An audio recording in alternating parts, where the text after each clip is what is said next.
So I just downloaded the Black Madic camera app for my iPhone, and I wanted to talk to you a little bit about it and the pros and cons of it and if it is a cool app. Intro. First of all, let's just talk about the cons. And I'm not sure if this is something that they can actually fix, but you can't change your iris. You can't stop down. It's stuck at 1.5.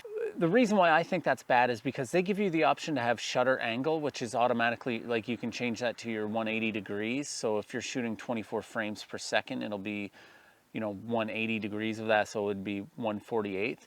This does have shutter speed that you can change to 1/48 as well. I just feel shutter angle is a little bit better looking. That's a small thing. You can put ND filters on here and then that kind of counteracts that as well. So it's not a huge deal. Another thing that I'm not a huge fan of is the audio interface. So you are very limited on what you can do. You have your sample rate, which you have auto 44.1 kilohertz or 48 kilohertz. Auto metering, which I'd put to ppm minus 20 dB FS, because that gave me the less, it was spiking less into the red.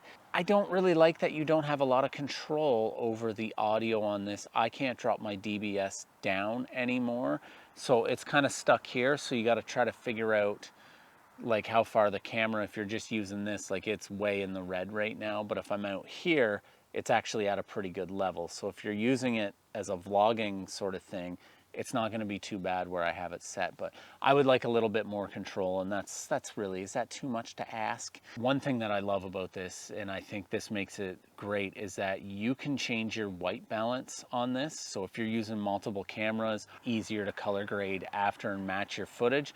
The other thing is it's got tint, so you can change your tint on this to match your other cameras as well, which I also think is great. And then you can lock the white balance too, so it's not changing if clouds go by or anything like that. It might change it a little bit. It will stay locked in there. So another thing it has in here that I really enjoy is the focus peaking. Whatever color you decide to pick, whether it be white, yellow, red, green, blue, whatever, when you're focused on what you want to be focused on, it will turn that color, which I think is pretty amazing for this to do it. So another thing that's really amazing is the focus racking. And I love doing a rack focus, especially when I'm in the woods and there's like a log or something and it just takes the viewer's eyes along the log. It really sparks a lot of interest, in my opinion.